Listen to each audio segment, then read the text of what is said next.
വീടിൻ്റെ മുറ്റത്ത് ഒരു കൂറ്റൻ പന്തൽ ഉയർന്നിട്ടുണ്ട്. നാളെയാണ് നമ്മുടെ മുനീറിൻ്റെ വിവാഹം. മുനീർ വന്നിട്ട് നാളേക്ക് ഏകദേശം ഒരാഴ്ചയായി.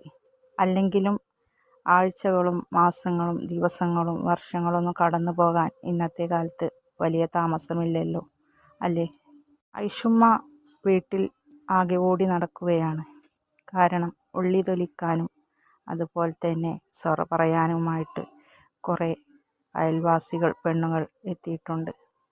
അവരോടൊക്കെ പൊങ്ങച്ചം വിളിച്ച് പറഞ്ഞുകൊണ്ട് അവർക്കിടയിലൂടെ ചായ ഉണ്ടാക്കി കൊടുത്തിട്ടും അതുപോലെ തന്നെ അവർക്ക് വേണ്ട കാര്യങ്ങൾ ചെയ്തു കൊടുത്തിട്ടും ഐഷുമ്മ ഓടി നടക്കുകയാണ്. എൻ്റെ മഹറാണ് നമ്മുടെ മുനീർ റഹീമാക്ക് കൊടുക്കാൻ പോകുന്നത്. അതെല്ലാം ഐഷുമ്മ തൻ്റെ കൂട്ടുകാരികളെ കാണിച്ചു കൊടുക്കുന്നുണ്ട്.